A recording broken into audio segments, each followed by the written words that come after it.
ಹಾಗೆ ವಿವಾಹದಲ್ಲಿ ಮಾತುಕತೆಯಾಗಿ ಅಥವಾ ಎಂಗೇಜ್ಮೆಂಟ್ವರೆಗೂ ಹೋಗಿ ಎಂಗೇಜ್ಮೆಂಟ್ ಆದಮೇಲೆ ಕಟ್ಟಾಗ್ತಕ್ಕಂಥ ಸಾಧ್ಯತೆ ಬಹುತೇಕ ಇದೆ. ಅಥವಾ ಚೆನ್ನಾಗಿ ಮಾತಾಡ್ಕೊಂಡಾದಮೇಲೆ ಯಾವುದೋ ಒಂದು ಸಣ್ಣ ಪುಟ್ಟ ವಿಚಾರದಲ್ಲಿ ಗಲಾಟೆಗಳಾಗಿ ಮುರಿದು ಬೀಳ್ತಕ್ಕಂಥದ್ದು.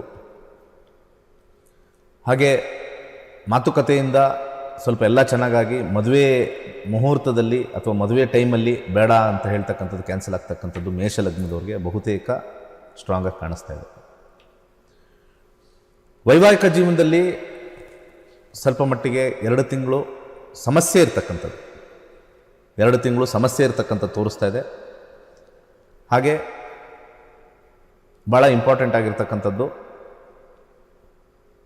ಈ ಒಂದು ವಿವಾಹದಲ್ಲಿ ಜಗಳಗಳು ಜಾಸ್ತಿ ಆಗ್ತಕ್ಕಂಥದ್ದು, ಹಾಗೆ ಒಂದು ಅಬ್ಯೂಸಿವ್ ರಿಲೇಷನ್ಶಿಪ್ ಅಂತ ಕರಿತೀವಿ, ಅದು ಭಾಳ ಹೆಚ್ಚಾಗ್ತಕ್ಕಂಥದ್ದು ಈ 2-3 ತಿಂಗಳಲ್ಲಿ ಹೆಚ್ಚಾಗಿ ಕಾಣಿಸುತ್ತೆ.